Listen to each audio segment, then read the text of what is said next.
Number 10. Ant-Man. After Brian Michael Bendis took over the Avengers, he decided to shake things up a bit in order to create a new main roster for the team with the Avengers Disassembled story. In this story, we saw the Avengers mansion and many teammates killed when the corpse of Jack of Hearts shows up at the mansion randomly, urging the Avengers that he brings a message of warning. Scott Lang moves towards Jack just as he explodes, destroying the mansion and killing Lang. We later learned that this was all Scarlet Witch's doing, who at the time was beginning to lose her grip on reality due to her famous psychotic break, which of course would later lead to the events of House of M and later on M-Day. Number 9. The Wasp. Near the end of Secret Invasion, Janet Van Dyne was taken out, and of course no one was expecting that as it was near the end of the event, and all in all it was kinda random. It's revealed in issue 8 of Secret Invasion that Janet herself was turned into a biological weapon by the Skrulls, who were able to get her a new growth hormone posed as a gift from Hank Pym. But of course it wasn't Hank, it was a Skrull disguised as Hank. Janet obviously took this new growth hormone, which she was told would allow her to turn from giant size to microscopic like that. What it truly did was turn her into a giant biological weapon, attacking everyone around her, Skrull and human alike, until she finally began to shrunk down and she died.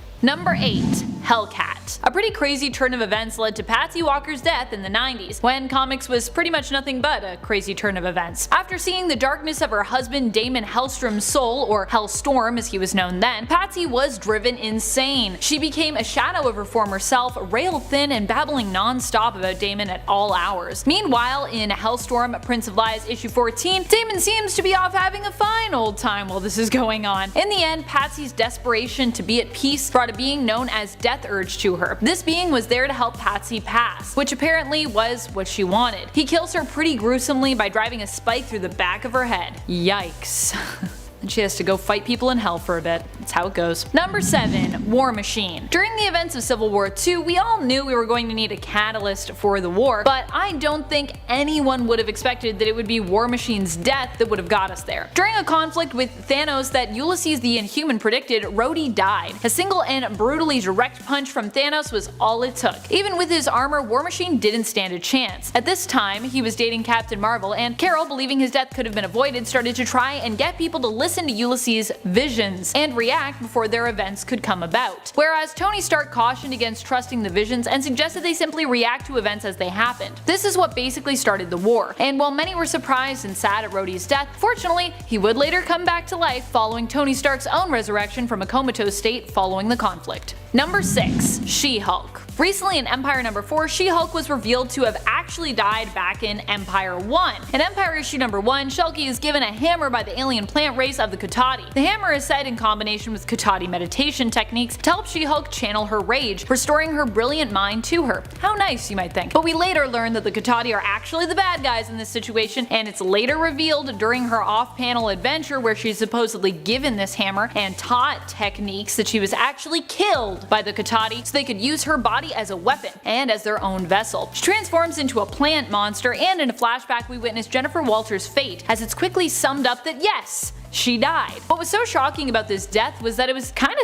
just skipped right over. We learn of the death and then it's kinda on to the next thing. Like, it's no big deal. Making you wonder if you really read what you just think you read. But yeah, you definitely did. Number 5. A Death in the Family. You might be thinking, but wait a minute, shouldn't we have seen this one coming at least? During the unfolding of a story involving Jason Todd's Robin leaving Batman's side and searching to find his birth mother, writers at DC allowed the fans to decide Todd's fate. Jason Todd had proved to be more unpopular in his role as Robin in comparison to the former Robin, Dick Grayson, and writers figured they'd let the fans decide whether Jason Todd remained as a character or was permanently wiped out. Killed. In the end, the votes were close, but the majority said that Jason Todd should perish. So, he did. What shocked many fans is that DC actually followed through, and this death was also pretty gruesome. Apparently, many fans who actually had voted thought it was a ruse, and so had not put too much consideration into their vote, assuming DC would never actually follow through with it. Letting the fate of Todd be decided by a fan poll even shocked Frank Miller, who commented that he thought it was the most cynical thing DC had ever done. Number 4. Heroes in Crisis. One of the more shocking superhero deaths to happen recently in DC was a massacre at the superhero mental rehabilitation center, the Sanctuary. This happened in the limited comic book series Heroes in Crisis. Many lost their lives in the massacre, including Roy Harper and reformed Poison Ivy. What was more shocking was when we learned that another superhero was responsible for the deaths, although the massacre for them was not intentional. Originally, the murderer was actually believed to be either Booster Gold or Harley Quinn, but it was later revealed that Wally West, who was also one of the suspected dead at the time, was the one responsible, and that his trauma had caused him to lose control of the Speed Force, which caused the energy blast that killed everyone. Number 3. Bucky Barnes. I don't think anyone would have expected Captain America's sidekick Bucky to have been killed, especially because originally in the continuity he wasn't. Both he and Cap had continued to fight on after the war, but it was later retconned that this wasn't actually the true heroic duo, and that they had actually gone missing during the end of World War II. Cap was then recovered, but we would later learn via flashbacks to World War II events of Bucky's death, and how he had gone MIA while he was working with Cap. Bucky's suspected death was a surprising revelation and became known as one of the irreversible deaths in comics. That is until the early 2000s when Ed Brubaker, in another shocking twist, brought Bucky back, revealing he'd been alive this whole time, and giving us the brilliant Winter Soldier. While the death of kid sidekick Bucky Barnes was shocking, discovering he was actually alive was even more so. Number 2. Death of Wolverine. While we knew that Wolverine's healing factor was beginning to fade due to a viral infection that was plaguing Logan, he was also one of Marvel's most popular characters. Wolverine was such a big character at this point in 2014 after years of being one of the most iconic X-Men and tons of animated and live-action films only adding to his popularity. No one expected that Marvel would actually want to wish him ill. And yet, in September of 2014, the death of Wolverine began, which saw Wolverine hunted down by his enemies thanks to a bounty that had been placed on his head by Viper. In the end, it's actually revealed that the founder of Weapon X, Dr. Abraham Cornelius, is behind the plot to capture Wolverine. During the fight with Cornelius, Wolverine finds himself covered in liquid adamantium. This hardens around him, and due to his healing factor not working at the time, he suffocates and dies. Number 1. Death of Superman. The Death of Superman was a crossover story that was meant to shock readers and show them that the invincible Superman they'd come to know over the years wasn't quite as invincible as they maybe thought. Death of Superman was an event that began near the end of 1992 and took place over the course of what was almost a full year in real time, ending in October 1993. The idea for the story involving Superman's death actually came out of a passing joke. While brainstorming ideas for replacement stories for the story of Lois and Clark getting married, which DC decided to postpone, Jerry Ordway suggested they should just kill him. Sales for the Superman series had actually recently begun to drop off, and this joke quickly became the replacement plot for the wedding story, hoping it would remind people of Superman's importance. Number 10. Quicksilver. In the Marvel Cinematic Universe, Quicksilver was introduced and killed off in the same movie. In Age of Ultron, we meet Pietro and his sister Wanda, who received their powers through experimentation. While Quicksilver is a mainstay in the comics and fairly well known, and is also a popular character, often considered one of the fastest former mutants around, though maybe not quite as fast as Northstar, his long time standing as Wanda's sassy twin brother did not protect him in the MCU. Quicksilver was taken out by a hail of bullets that he couldn't run fast enough to stop. Instead of allowing the bullets to hit their targets, which would have been the very mortal Hawkeye and an innocent Sokovian child, he instead sacrificed himself and died. This is why the Avengers need a healer in their party, I'm just saying. Number 9. Bucky Barnes. But this time we are talking about Bucky Barnes as Captain America. Bucky was currently standing in as Cap during the Fear Itself event, and it was during a fight with Sin, who is currently Scotty at the time, that Barnes seemed to pass away. The passing was tragic, dramatic, and unexpected. Of course, we would learn in later issues of the Fear Itself main event series that Bucky was actually saved by Nick Fury's Infinity Formula, which revived him, and as such he was not in fact dead. But he decided to keep his resurrection a secret, letting everyone else believe he was dead, going underground for a time and returning once more to his Winter Soldier mantle. At least he had Black Widow to keep him company. Number 8.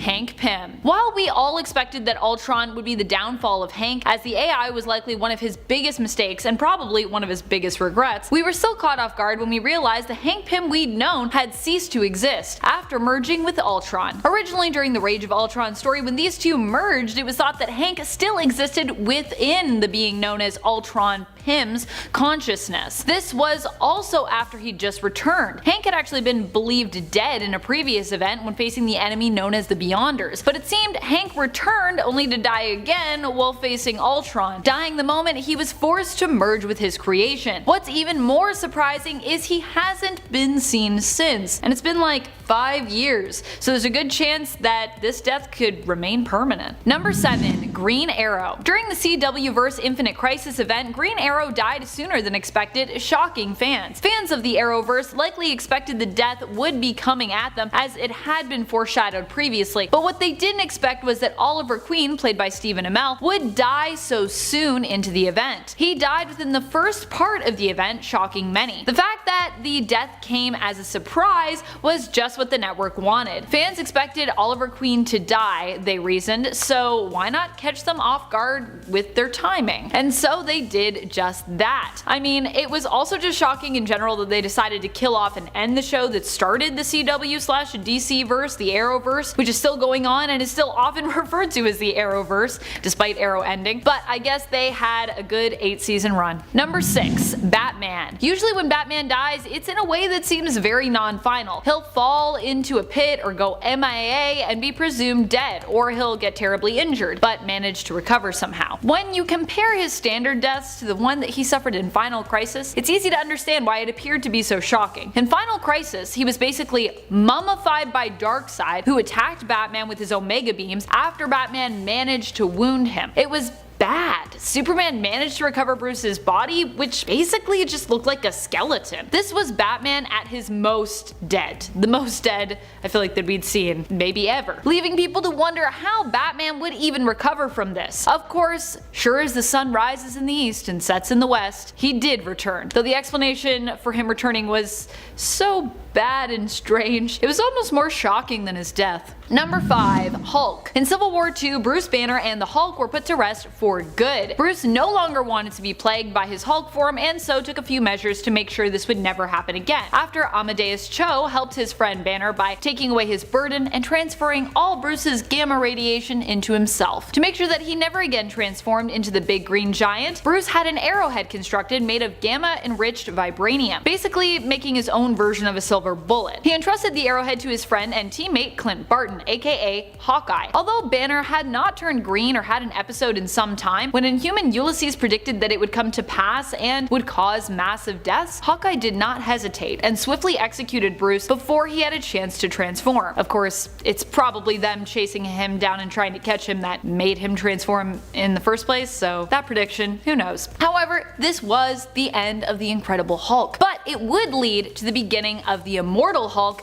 that everyone has come to love. Number 4. Kitty Pryde. Captain Kate, as she currently prefers to be called, or I guess I should say preferred, recently had a very shocking end to her character. What's more, although all mutants can pretty much return whenever needed due to the 5 merging their powers to resurrect any fallen mutant, Captain Kate has not even been able to set foot on Krakoa, which for some reason doesn't seem to recognize her as a mutant, cutting her off from her friends. During Marauders, Kate was betrayed by none other than Sebastian Shaw, and it was revealed that, like the Portals, Kate was unable to phase through Krakoan plant life, leaving her and Lockheed swimming with the fishes, Kate appearing to drown while tangled up in Krakoan roots, and leaving fans wondering when or if they'd ever see her return.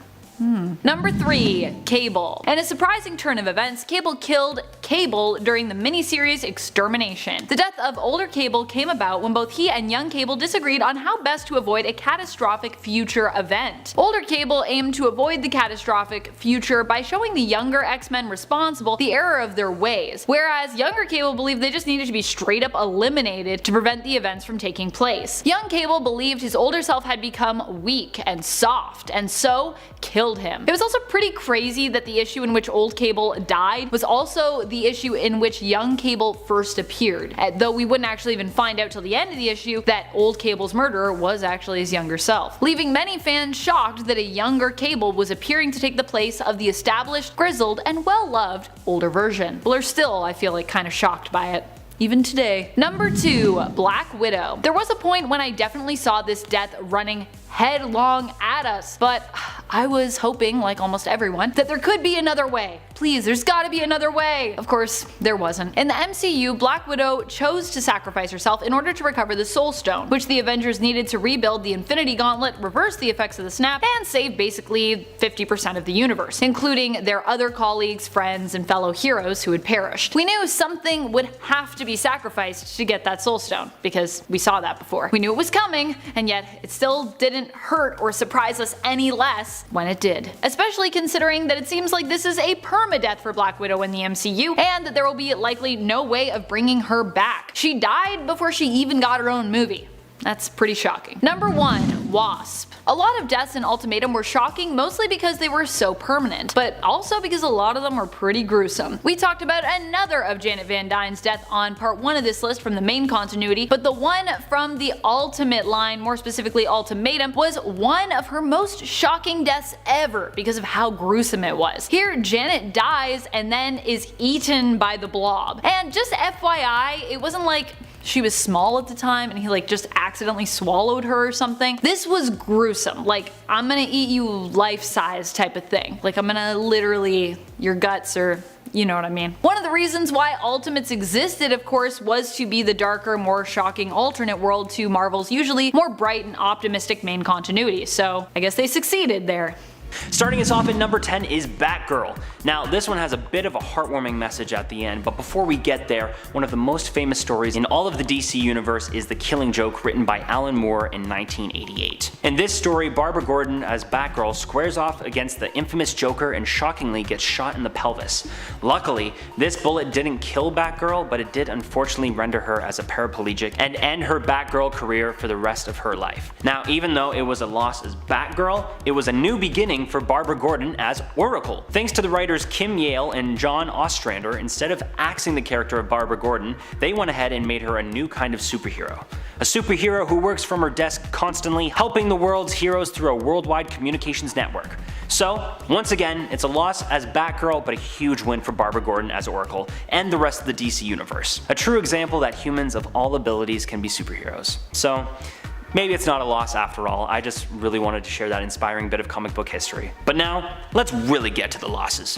At number 9, we have Miss Marvel. One of the longest rivalries of all time in comic book history is between Rogue and Miss Marvel. In the crazy packed issue of Avengers Annual number 11 written by Chris Claremont, we see the first appearance of X-Men's Rogue and the return of Carol Danvers as Miss Marvel after a controversial year-long absence after she gave birth to a child who was later revealed as the villain Marcus Immortus in Avengers number 200. At the end of the book, writers sent Miss Marvel back to Marcus's home dimension with him, and the Avengers let her go. Not being a huge fan of that choice, Chris Claremont wrote Miss Marvel back in as a mysterious blonde woman who almost fell to her death off of the Golden Gate Bridge until she was rescued by Spider-Woman. It was then revealed that this mysterious woman was actually Carol Danvers, and that in a previous fierce fight against Mystique's adopted daughter Rogue, Danvers temporarily had all of her powers stolen, thus giving Rogue not only all her Miss Marvel's powers, but memories too. Spider-Woman then took Carol back to Professor X, hoping that he would be able to use his telepathic powers to unlock Carol's memories, but alas, only was able to unlock some of them. Even the ones she did get back,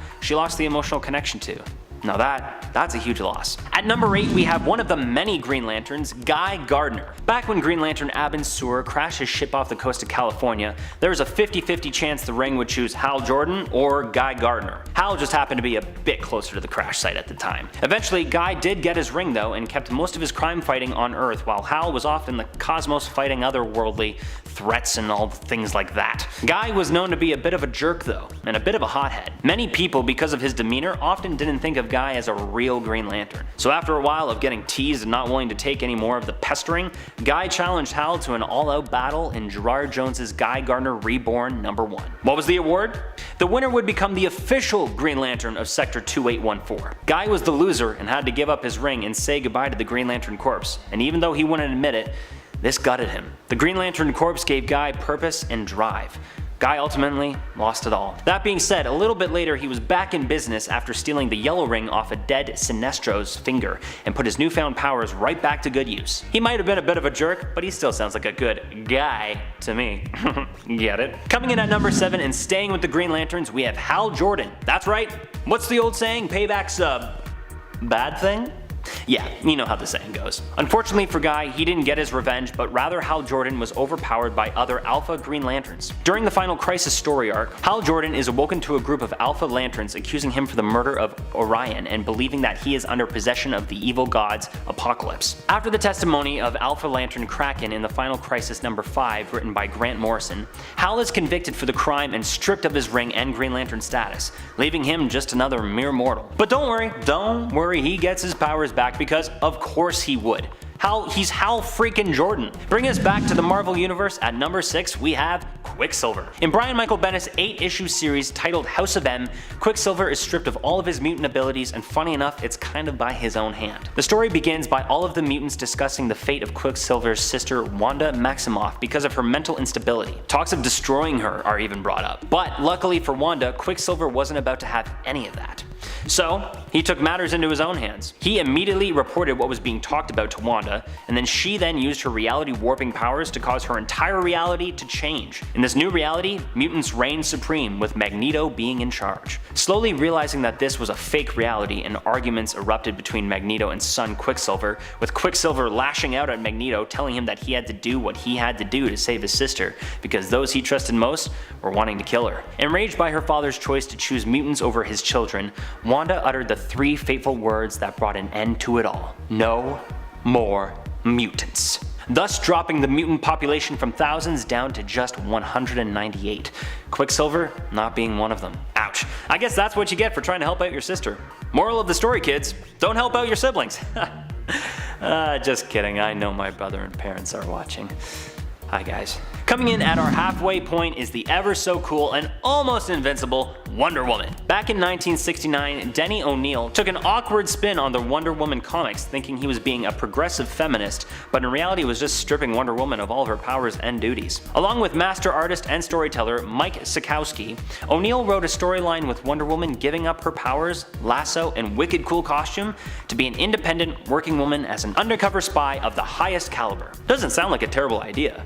For a bit, right? Well, reactions were a bit mixed at first, and then slowly became a bit more opposed, and then finally became strongly against it. Gloria Steinem, a huge icon and activist for the women's liberation movement, wrote an article for a magazine that stated the storyline was anti-feminist. It was believed to be anti-feminist due to the fact that she was stripped of her powers and was no longer stronger than man, as well as learning martial arts from a man as well. She became just another woman living in a man's world.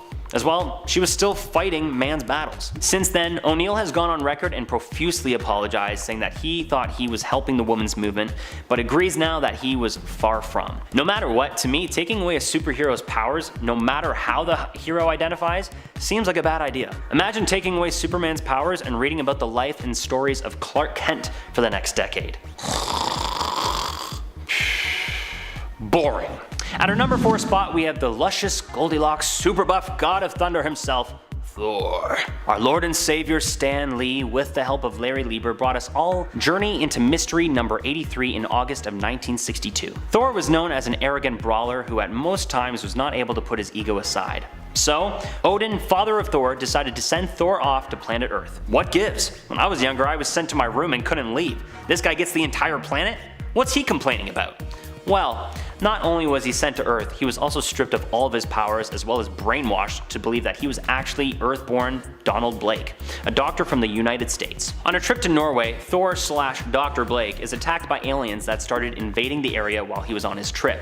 Dr. Thor then retreats into the hills and stumbles upon a hidden chamber in a hidden cave. Once there, a walking stick appears and he tries to use the stick to push a boulder in front of the doorway to hide from the aliens, which obviously doesn't work. He then smashes the cane on the boulder out of frustration, and the cane, with a flash of lightning, transforms into his famous hammer, as well as him, Dr. Blake, back into Thor, God of Thunder. This was how Odin needed to teach his son kindness and humility. But now it just makes me think that there's a possibility that I'm actually the God of Thunder too, and I just haven't had my moment yet. Anything? Okay, fine.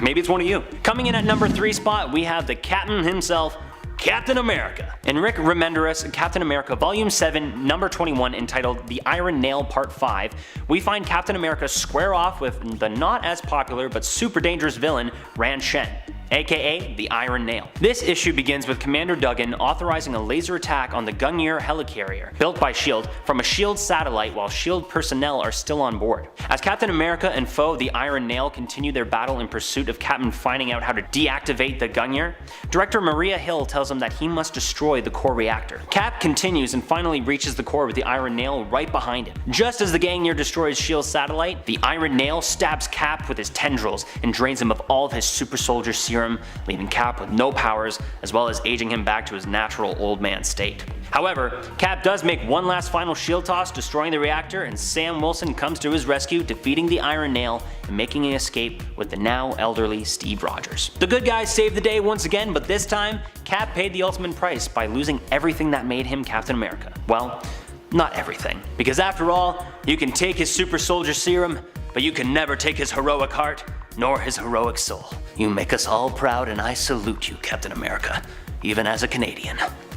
Coming in at our number 2 is the OG stud muffin himself, Superman. In Alan Moore's Whatever Happened to the Man of Tomorrow, released in 1986, Supes is forced to fight the entirety of his rogues gallery, later finding out it was Mr. Mixie Spitlick behind it all along. Superman has one rule, and that's not to kill. Unfortunately, Supes is finally pushed to his ultimate limit and kills Mr. Mixie Spitlick. Supes feels beyond any type of guilt ever imagined and goes back to his Fortress of Solitude, where he enters a room filled with kryptonite. But not just any kind of kryptonite, gold kryptonite, which is a specific kind of kryptonite that can leave Superman absolutely powerless. Supes leaves his Fortress of Solitude after using the gold kryptonite on himself and returns to society just as a mortal man, feeling too guilty of finally abusing his power, at least in his own mind. This time he just felt like it was time to hang up the cape. Sorry Supes, how about I go buy you a beer and you let me try on your cape. Now, finally coming in at our number 1 spot, we leave the DC and Marvel universes entirely and go back to my favorite universe again. At our number 1 spot, we have Michelangelo from the Teenage Mutant Ninja Turtles. Mikey, the party dude, the goofball, the ultra rad cool skater dude.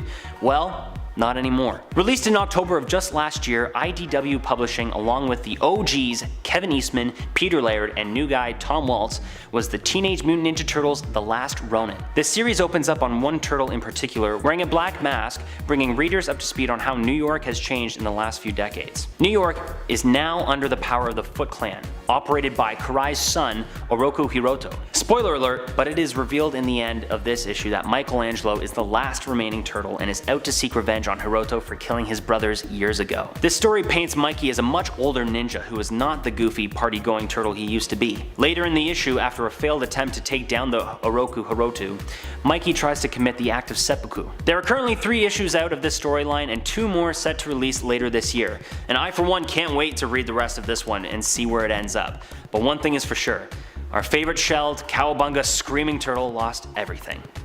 Or did he? Number 10, Iris West is killed by Professor Zoom. That's right, Professor Zoom actually succeeded at one point in killing the love of Barry Allen's life, Iris West. Eobard Thawne, how dare you? And it would only be fixed by a continuity reset basically. Well, and prior to that, Barry Allen basically dipping from his own reality to go live in the future of the 30th century with an alternate future version of Iris who was kind of made to just exist for him, having been reborn there. So it's kind of like his Iris but also not, if that makes sense. And if it doesn't, I mean, fair enough, it's pretty confusing. Iris died after Barry and Iris were married, and after she knew about his secret identity. Professor Zoom, as he was known then, ended up simply finding Iris at a party and phasing his hand through her head to kill her instantly. This loss hurt Barry so much that later on, when he found love with Fiona Webb, who he was engaged to marry, when Professor Zoom attacked them on their wedding day, Barry could not take it and responded by killing the villain. It was after this and a following trial for Barry Allen, where he was actually charged with manslaughter because, you know,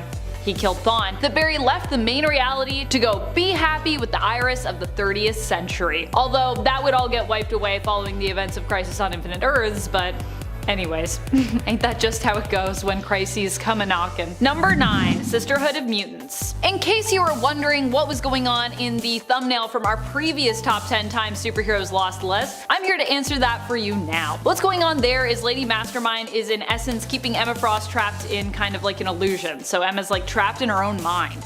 Don't worry though, the White Queen's defeat would only be temporary. This was during the creation of the villainous mutant team known as the Sisterhood of Mutants.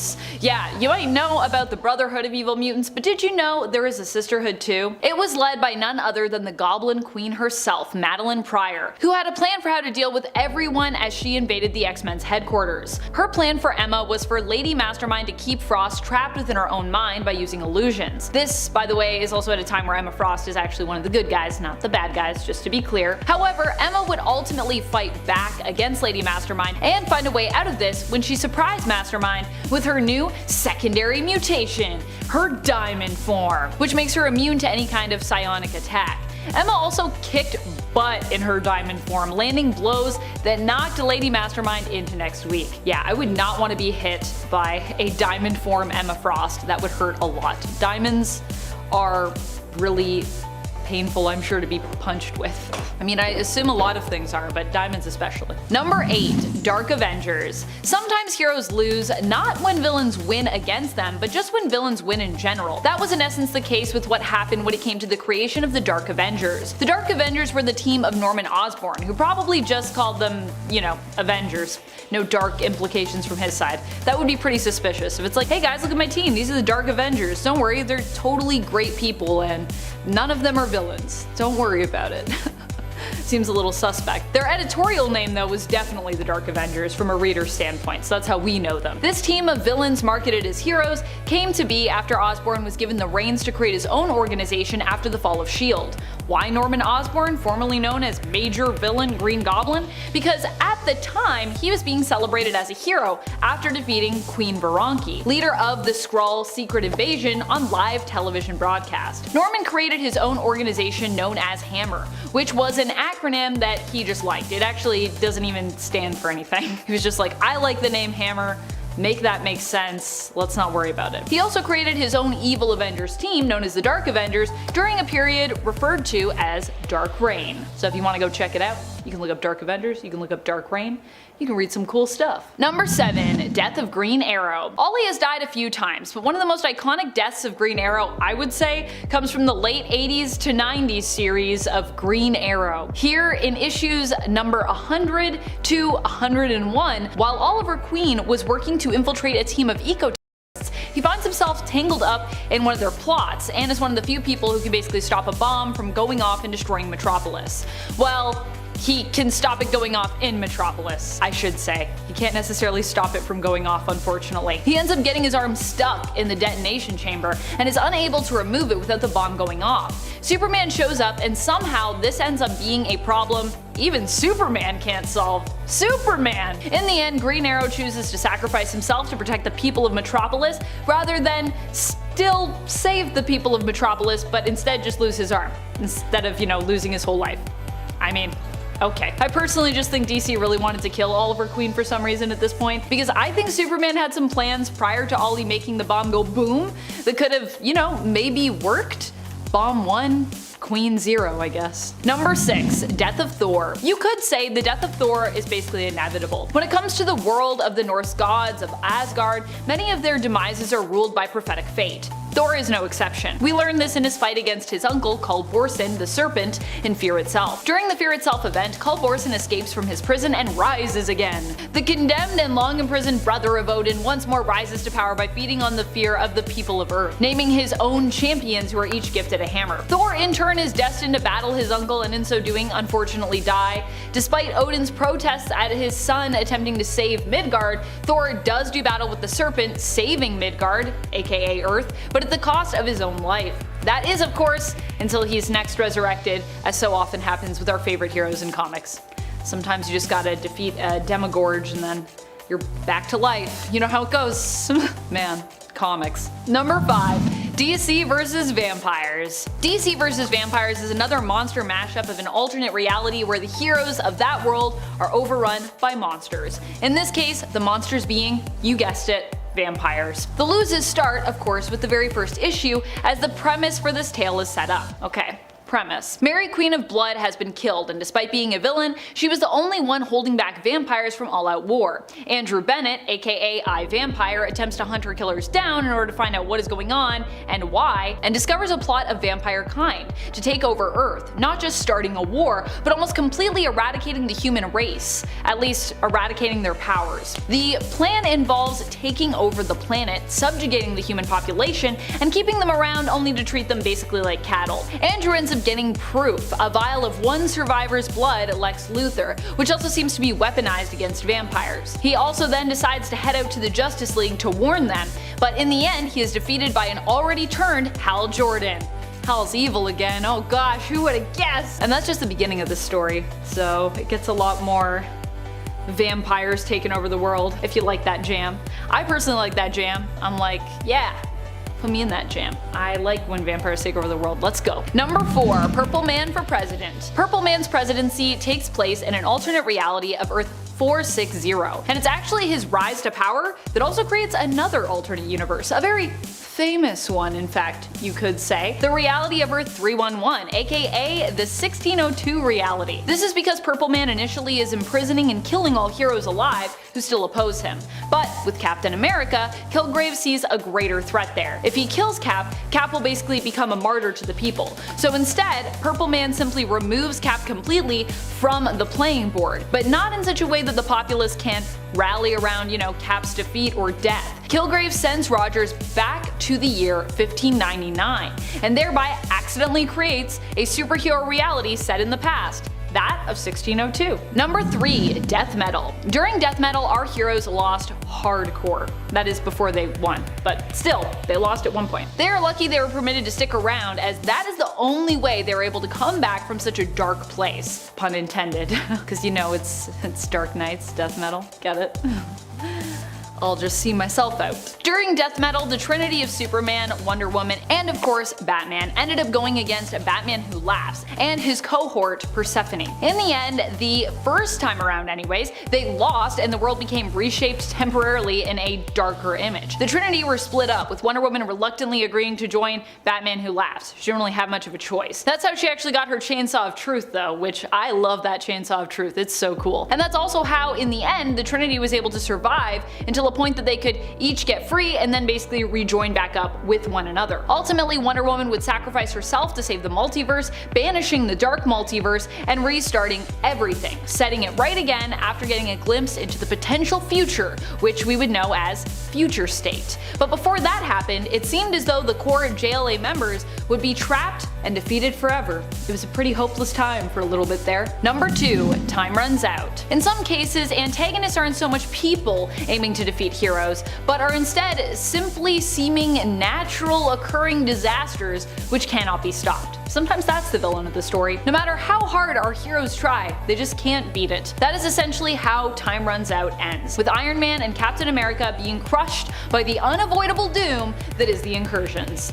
Literally crushed. The final incursion smooshed Earth 616 and Earth 1610 together, seemingly ending both universes. However, in the end, Doctor Doom would step up to the plate, accepting the power of Molecule Man and defying the Beyonders by saving the multiverse and creating his own battle world. But before all of that went down, everyone was trying to figure out how to stop these incursions, and ultimately were pretty much failing at doing so. In the end, it came down to infighting between Tony and Steve as everyone else prepared their lifeboats, hoping to preserve at least a few of the best of them. As Steve blamed Tony and the two fought on, the incursions arrived, squishing them and seemingly, at least momentarily, ending everything, but not so much in the end. Number 1, Deceased. If you thought Marvel Zombies was bleak, wait till you head to the DC version of that reality, Deceased. Here, instead of everyone being infected by a traditional zombie virus, it's more comic codified than that. In Deceased, the heroes and villains of the world instead become overtaken by the anti-life equation, which in this case turns them into hyper-violent,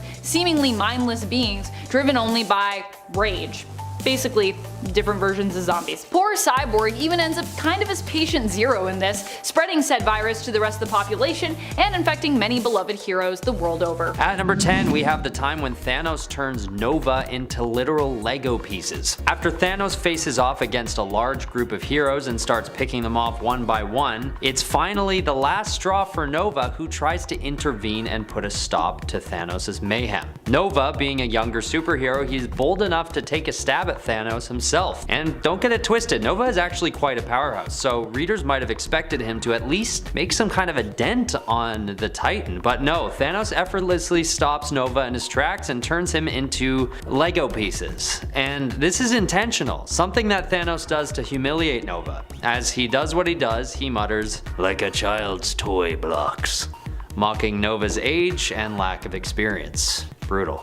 And the list gets worse. At number 9, we have the time when Thanos knocks out Captain Marvel. This event takes place in the MCU when Carol Danvers tries to intercept Thanos' effort to use the Infinity Gauntlet. With her incredible strength, she almost succeeds at putting a stop to him, and he might even be concerned at this moment himself, because if any hero is going to swoop in and stop him at this very point, it would be Captain Marvel. I mean, she can destroy whole alien spaceships by simply flying through them with her body, among so many other things. But right as Thanos is about to lose, he reinstates his supremacy by yanking out the Power Stone and using it to power up a superpowered punch and basically knocking out Carol cold. This is a serious disrespect to Captain Marvel's power and integrity. She simply just isn't used to being punched out like this, but in this instance, Thanos is an exception.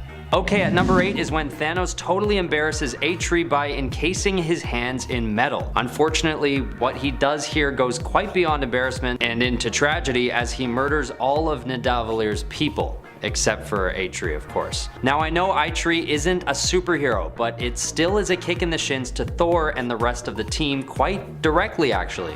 You see, Atri was supposed to craft Thor's hammer, which he was going to use to defeat Thanos, but instead, Thanos shows up early before the team can approach Atri with the job and has the dwarf craft the Infinity Gauntlet instead, and then he traps his hands in metal. Not only that, but he kills all the other dwarves, leaving only the one that mattered to him. This is clearly an effort to humiliate Thor and his teammates by sort of saying, "Look, I'm always going to be one step ahead of you guys, and even though I could have killed Atri as well, I decided to let him tell you how it all went down.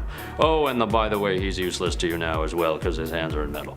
At number 7, we have the time when Thanos rips Vision's insides out. Now, Vision is basically the son of Ultron and a very powerful and influential counterpart to Thanos. His abilities are very extensive, allowing him to phase through matter with ease, for instance, and although he is able to phase through Thanos at first, catching him off guard and throwing him off balance, Thanos regains control of the situation. And in this fateful moment, he pulls Vision from inside his own body and holds him up by the throat. But that isn't it. He then uses the Infinity Gauntlet to reach inside the android's body and tear out all of his wiring, putting an end to his efforts for good. Okay, at number 6 is the time when Thanos kills Cyclops by suffocating him inside a clear box. This is a brutal end to Cyclops' legacy at the hands of Thanos. When the two of them are squaring off in a big battle along with the other X-Men, Cyclops has a moment where he gets the upper hand on Thanos, and as the leader of the X-Men, the reader is expecting at this point to possibly witness a victory at the hands of the good guys. Because it isn't often that we see someone as decorated and influential as Cyclops losing a fight, let alone losing his own life. But the reader doesn't get what they want here, as Thanos creates a small clear box around Cyclops' head, which seems to be impenetrable by his laser vision blasts. Not only that, but Cyclops quickly starts losing air and suffocating in the little clear box. As Captain America rushes over, he realizes that it's too late by the time he gets over to Cyclops, and he dies. As humiliating of a defeat as it is, embarrassment was probably the last thing on anyone's mind. I would assume, sadness and tragedy came first. Still pretty embarrassing now. Okay, at number 5 is the time in Avengers Infinity War when Thanos knocks out the Hulk almost effortlessly. And what makes this one extra humiliating is that Thanos doesn't even have all the Infinity Stones yet. Right around this scene, Thanos has just acquired the Space Stone, but it wouldn't seem to most that this would be enough to beat the Hulk as badly as he does. He seems to be toying with the big green behemoth for a while before deciding he's ready to take the victory. So he just simply knocks out the Hulk. And listen, it may be easy to lose track of power hierarchies in Infinity War given all the unimaginable power coming from the Infinity Stones, as well as all the different superheroes and supervillains who come and go. But we can't forget that the Hulk is still a serious force that the Avengers themselves have had a very hard time containing in the past. So for Thanos to just toss him aside like this is definitely a major display of supreme power, and maybe a little embarrassing as well. At number 4 is when Thanos turns Wolverine's skeleton into rubber, basically. The image is too much to bear as we see Wolverine's body fall to the ground like an empty gym bag. And this comes right after Wolverine gets a big shot in on Thanos. During the onslaught to take down the Titan, Wolverine actually manages to stick his claws into Thanos' back. Silver Surfer even thinks this is the killing blow as they watch in anticipation, but much to everyone's surprise, Or are they even surprised anymore? Thanos shrugs off the attack and jellifies Wolverine's otherwise indestructible adamantium skeleton. This moment is pivotal in the development of both Thanos and Wolverine's characters, considering it shows Thanos' sheer raw power and, on the other hand, totally diminishes Wolverine's long-hyped strength that seems to be near its peak during the Infinity War.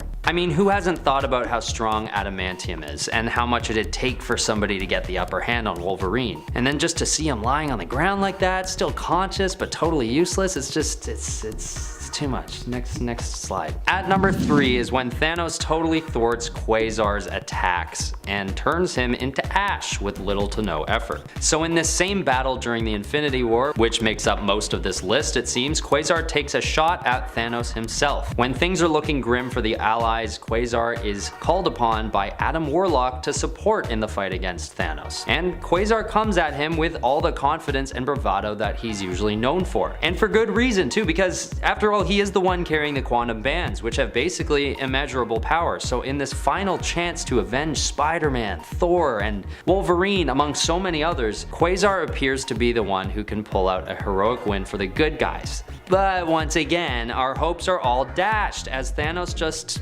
explodes the quantum bands, rendering Quasar totally useless. As he falls to his knees defeated, Thanos simply blasts him with just a good old beam of power and turns him into ash. Does anyone think this list is starting to sound more and more like that compilation in The Incredibles where we see all those heroes die because of their capes? It's just like pure confidence, absolutely annihilated by Thanos' might, and always in such an embarrassing way. At number 2 is when Thor is turned into glass and then shattered. This is a devastating defeat since Thor appears to be the Allies' last hope in defeating the newly godlike Thanos. After a harrowing battle where Thor even loses his hammer for a time and then nearly suffocates in space, it's finally down to a showdown between arguably the two most powerful forces on this battlefield. But as Thor is approaching Thanos with the energy as though he's gonna deliver the final blow, Thanos simply turns him, boop, into glass. And then without hesitation proceeds to smash the Thor statue into a million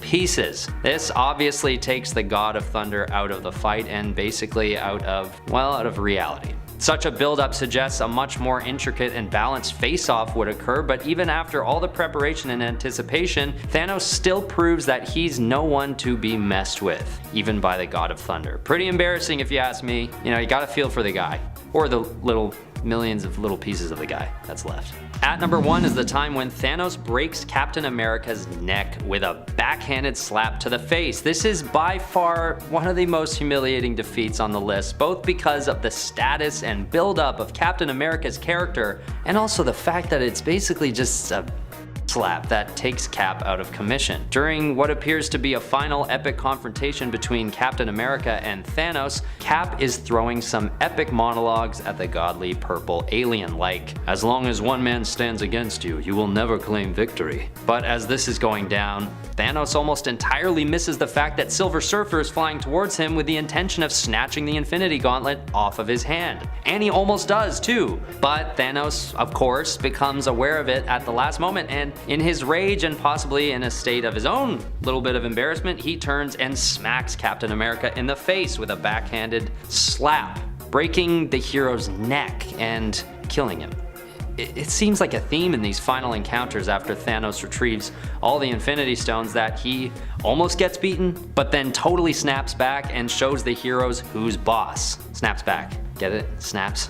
I didn't even notice that until I said it. Number 10, Darkseid is called. In the Snyder cut of the DCEU film Justice League, we learn that the heroes don't actually save the day. In the original version of the tale, they kinda lose and are too late to prevent the Mother Box from calling out to Darkseid, who arrives on Earth. The Mother Box explodes, seemingly killing our heroes. However, there is one hope left. While technically in this timeline they lose, Barry Allen, aka The Flash, manages to use his superpowers to race beyond the speed of light, turning back time and giving everyone a second chance. Also showcasing how much of a powerhouse the hero can be and making him one of the most powerful superheroes on the team in this version of the story. So although for a moment they lost, the Flash gives the team a second chance, and this time they do manage to save the day, with Cyborg preventing the Mother Boxes from coming together and reaching out across the cosmos with Superman's help, and Aquaman and Wonder Woman defeating Steppenwolf, who dies while being sent back through the portal to Darkseid on Apocalypse. But that first time around,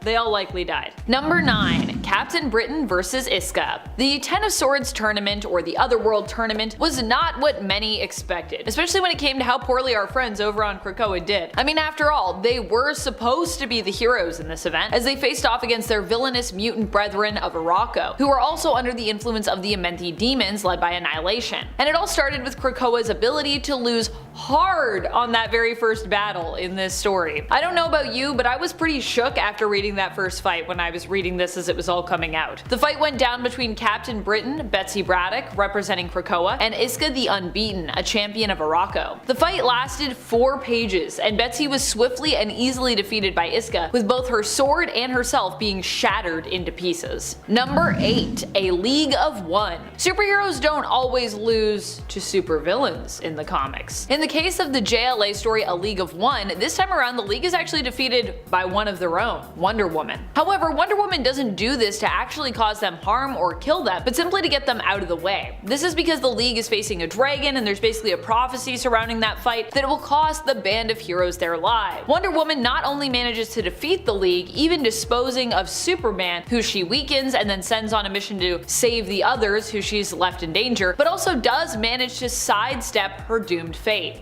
Sort of. Wonder Woman was willing to die in the League's place, hoping to spare the rest of the team, but in taking on the dragon by herself, she manages to actually avoid dying. At least dying permanently. She dies momentarily, but is revived by Superman, who arrives just in time to bring her back from the brink of death by giving her life-saving CPR. So she died, but only for a minute. Number 7. Emperor Doom. In this story, Dr. Doom succeeds in taking over the world by using the powers of the Purple Man, who he keeps as his prisoner. This might sound like a lot to put on Purple Man, aka Zebediah Killgrave, whose powers aren't generally depicted as being capable of working on a global scale. However, Doom manages to boost Purple Man's power while also taking it for himself by trapping him within a large psychoprism prison. Surprisingly, Earth actually does pretty well under the rule of Doom. Hunger, crime, and war are pretty much all eradicated under his rule, but at the high cost, of course, of free will of every individual on the planet. In the end, Doom isn't defeated, but actually chooses to relinquish control, becoming bored of the monotony of ruling without any opposition. Number 6. Tower of Babel. In the Tower of Babel event, Ra's al Ghul manages to use Batman's own intel and files on the Justice League to defeat them. No.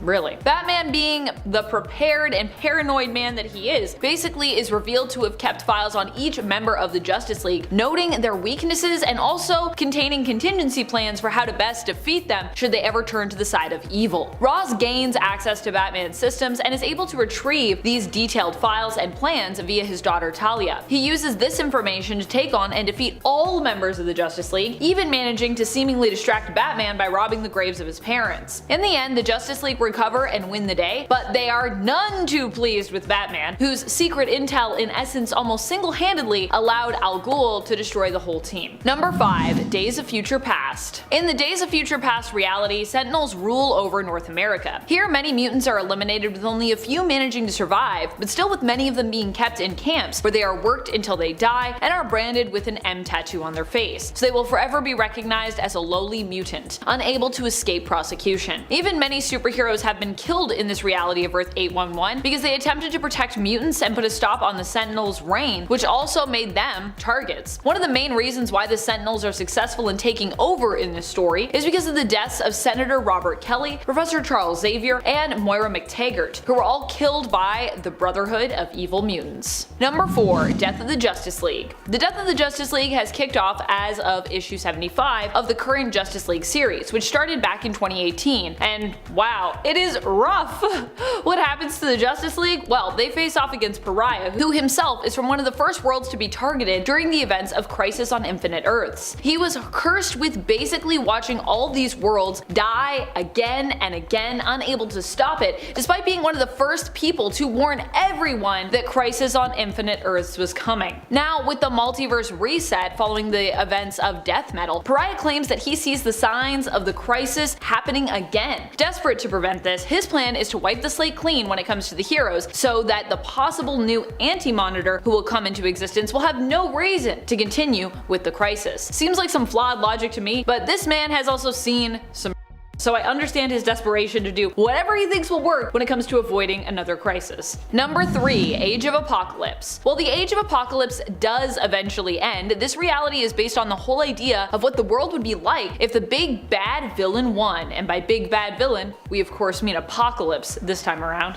Which is precisely what happens here. These events are actually all set into motion by Legion, who accidentally causes the death of his father, Professor X. Legion traveled back in time with a plan to kill Magneto, but Professor X shields Magneto against Legion's attack, dying instead in his place. Apocalypse ends up attempting to take over the world earlier on in his timeline in this universe, the AOA reality of Earth 295. Magneto is the only one who attempts to oppose Apocalypse, and as such, Sabanur is mainly successful in his attempt for world domination. Apocalypse would oppress humanity, seeing superpowered beings as superior, and it would be many years before his reign of terror was ended. Number 2. Final Crisis, which actually apparently wasn't so final, as we have another crisis headed our way now, known as Dark Crisis. But regardless of whether or not it was actually final, Final Crisis was definitely a bad time for Earth. In this story, Darkseid actually succeeds in obtaining and releasing the anti-life equation on Earth. He puts it on the internet where it can be easily seen and then spread. Those who see it basically lose their will to live, becoming enslaved to Darkseid and his will, instead of having their own. Well, in the end, the heroes do manage to break free from the influence of Darkseid and the anti-life equation, defeating Darkseid in the end with a Radion bullet. Darkseid still manages to enslave all of Earth and many of its heroes, for a time being seen as the victor. Number 1. Life 9 of Moira X. Well, this life in the end seemingly gave mutants the information needed to beat the rise of the Sentinels and of AI, it also was a world where they had lost much. If anything, it actually set the stage for the reset of Moira's 10th life, where mutants supposedly won. However, even that victory would be revealed to be more complicated, as Moira's true motives were revealed during the events of the 2021 Inferno series, and it turns out her motives were actually to kinda end mutant kind in a nicer way. Still, just taking this world and this continuity as it is, the mutants here have almost all been exterminated. In this life, Moira joined forces with Apocalypse in an attempt to make a final stand against the all-powerful Nimrod. They would not be successful in killing Nimrod, who had killed so many mutants and had also worked to oppress the humans as well. They would only manage to retrieve the information on how and when the Nimrod came to be, allowing them to succeed, hopefully, in Moira's 10th life, where she and mutant kind had failed in her 9th. However, we also know that that didn't really work out because Nimrod does exist in her 10th life, so basically are the mutants kinda screwed? I think maybe they are. Number 10. Lex Luthor. Imagine your long-distance son, who you were finally gaining ground with, is killed by a giant 7-foot clone of himself. And then his psycho grandpa steals his body and puts it in a sarcophagus alongside a chaos crystal, which leads to the villains from Apocalypse coming and fighting you for it. Now, imagine your friends show up and start intervening, unintentionally blocking you from stopping the villains from stealing your son's body. How absolutely fuming might you be? That's kinda hard to imagine, isn't it? Well, basically, after the Shazam and Justice League aligned Lex Luthor tried justifying this, Batman lets both of them know why they should keep their mouths shut and not insert themselves into conflicts they know nothing about. Batman gets 3 good punches across Shazam's face, leaving him shocked and embarrassed, and then knocks Lex Luthor on his butt with a nice stiff punch, hurting his ego and his face. Number 9. Teenage Mutant Ninja Turtles. As with almost all comics that take heroes from 2 different universes and throw them together, those heroes have to fight at least a little bit before they can join forces. It's just tradition at this point. So, of course, in 2016, when we see Batman team up with the Teenage Mutant Ninja Turtles, a little scuffle has to take place. Oh, also, if you thought this kind of team up would be silly, yeah, maybe. But it's totally awesome. In their scuffle in the 2nd issue of the comic, Batman basically makes them look like amateurs. They end up hitting each other, being stunned by the Batmobile, having their weapons taken and used against them. Michelangelo starts to get some kind of conversation going before Splinter shows up and splinters the fight. It is super cool, and so is this comic. Give it a read. Cowabunga, dude. Hey there, nerds. Did you know that every time you hit that like and subscribe button, my appreciation of you grows by 4? 4 what? I don't know. I just work here. Anyways, keep whacking those buttons for more spicy content. Number 8, Nightwing. You know, I think Batman needs to kind of ease up on just punching people instead of talking. Sure, it gets stuff done, but then you end up crying at the Oscars while accepting your Best Actor award, so... When Batman first comes into contact with the Court of Owls, the members have special seals hidden in their mouths. The first Robin, now going by Nightwing, could possibly be one of them, as his great-grandfather is. So, how does Batman figure out if his old partner, longtime friend, and member of the Bat family is still loyal? Well, after a bit of lip from Dick Grayson, Batman punches Nightwing right in the mouth and knocks out his tooth to check. He was supposed to be a Talon of the Court of Owls, but he clearly isn't. Remind me never to become a Robin, okay? Number 7, Green Arrow. Green Arrow and Batman have had a few scuffles before, and on the last list, we learned he isn't even considered a threat by Batman, really. Things kinda get taken to another level though, in Superman Batman issue 14 in 2005, Pretenders to the Throne. Batman and Superman have become villains and rule over the country. Batman brings Superman to Green Arrow as a sick, twisted birthday present so they can pummel him together. Green Lantern actually gets soups for the kryptonite arrow, which seems to only make Batman more angry, and after a hit with the bow, he completely lays into Green Arrow. That is, until Superman completely disintegrates him with his heat vision. Yikes.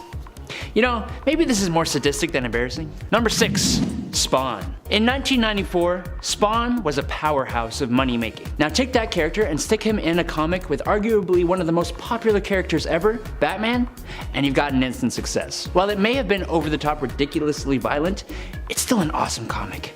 As we said before, any team up has to have a little scuffle between the two main heroes, and this was one hell of a scuffle.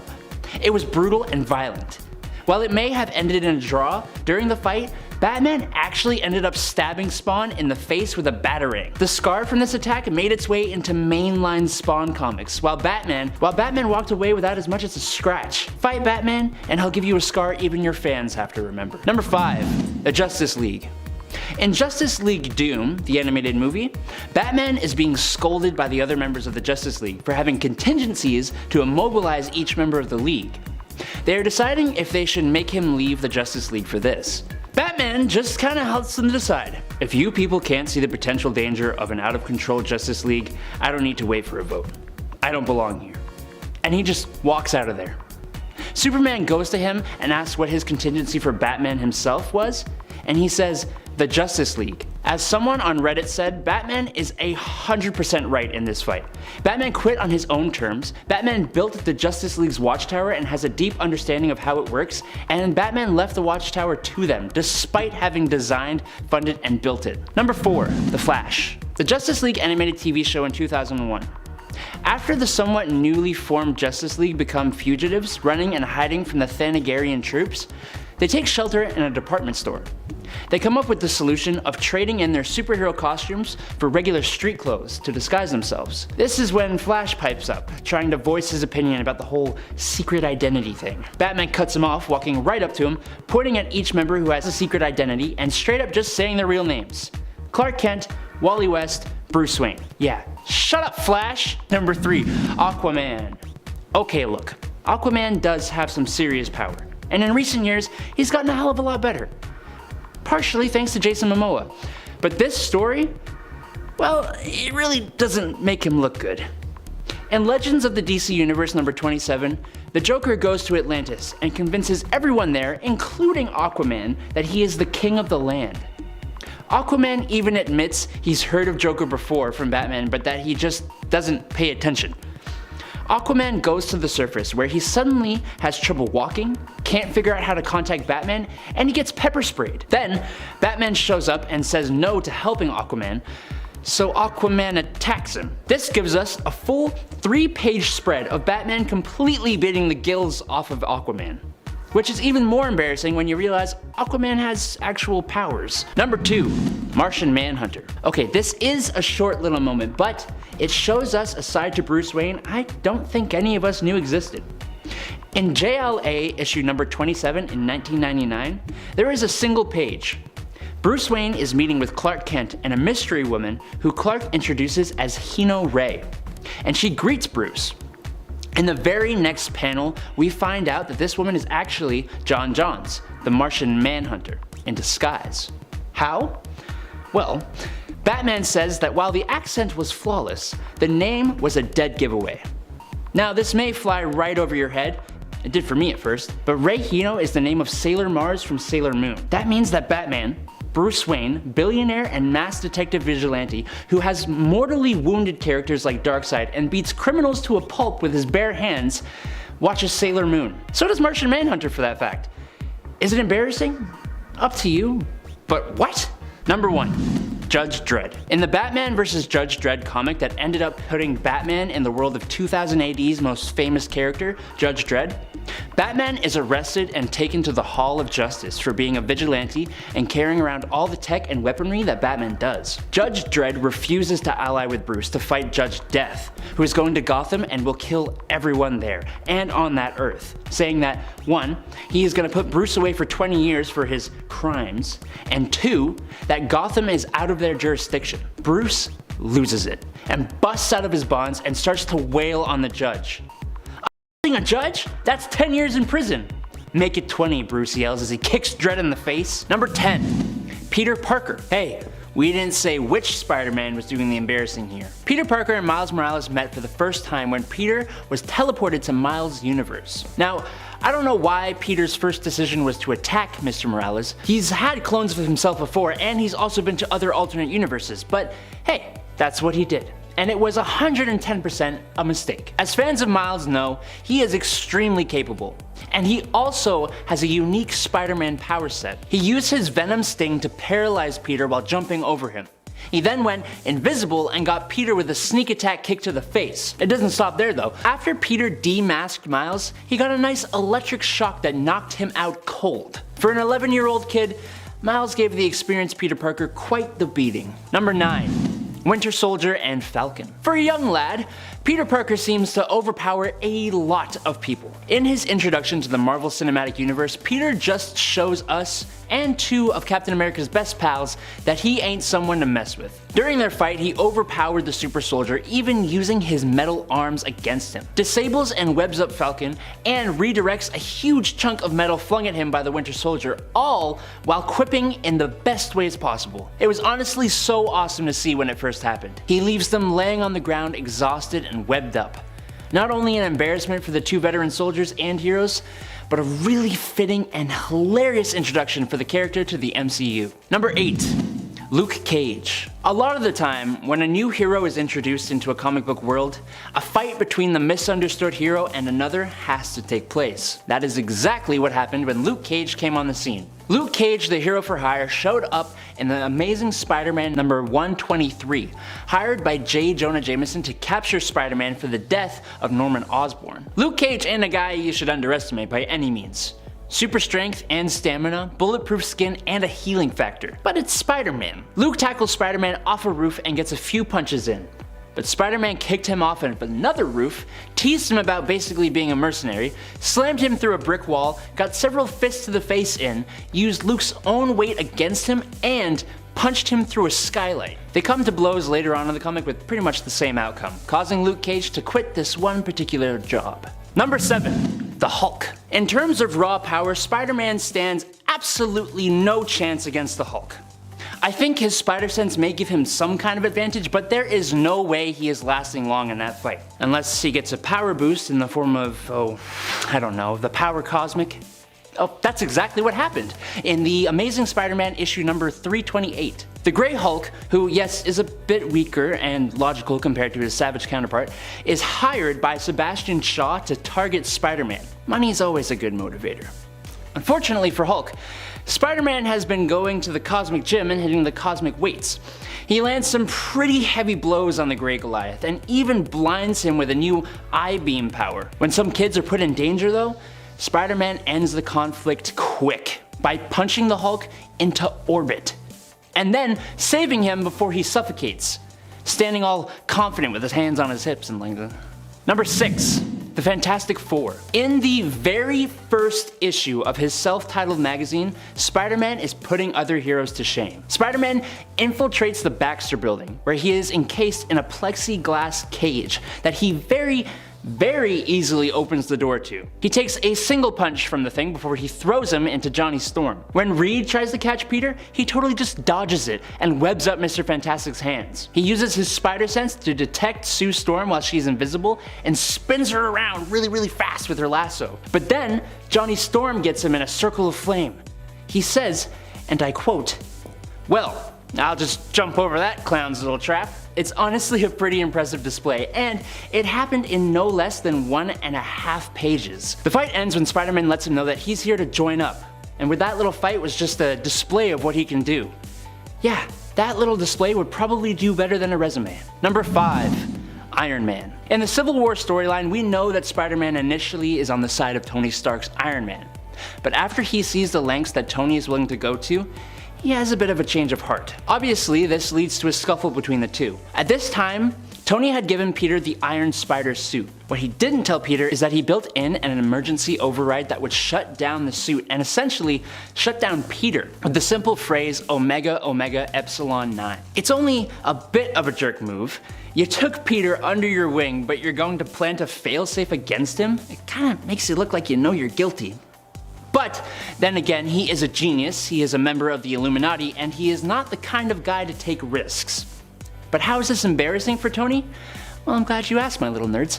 Peter is no idiot, and behind Stark's back, he hacked into the suit and built in his own override to override the override that Tony put there. Passcode, surprise. And the suit is back up and running and covers Tony's helmet in a thick layer of web, allowing Peter to get in a good punch and escape. Number 4. Wolverine. This one's a pretty quick one. I bet some of you thought I was gonna pull from the Wolverine vs. Spider-Man comic. I'll do you one better. It should be obvious, but you don't dare insult Mary Jane Watson to Peter's face. In Amazing Spider-Man issue 522, Peter is awoken with a call about a newspaper article claiming Mary Jane has a little entanglement with Tony Stark. It's obviously not true and actually a setup by a villain. But that's not the point right now. Peter got out of his bed in Stark Tower and goes looking for his wife. Along the way, he runs into Wolverine in a room with a very lovely high-up view of the city. Now, Logan decides to start going on about how Mary Jane messed up big time, and after a warning from Peter, he decides to comment on her lack of brains. This lovely little comment gets him thrown through an unbreakable glass window, and it gives him a really colorful way to catch a cab. Number 3. Daredevil. When Spider-Man was in possession of the symbiote suit, he wasn't his normal self. He was much more ruthless. And Spider-Man can already knock criminals into a coma when he is pulling his punches. When Spider-Man interrupts Sin Eater Stanley Carter from attacking Betty Brant and almost killing her, he starts to lay into the guy, beating Stanley while giving him an earful. Peter goes so far that Daredevil notices his heartbeat pounding and pulls him off of the beaten villain. He defends the criminal from Peter, who is seemingly gonna kill him. If you want him, you'll have to come through me. Probably not the best choice of words there, Daredevil. The very next panel shows Daredevil flying through a window. If it wasn't such a serious moment, I would laugh. Nah, I did laugh.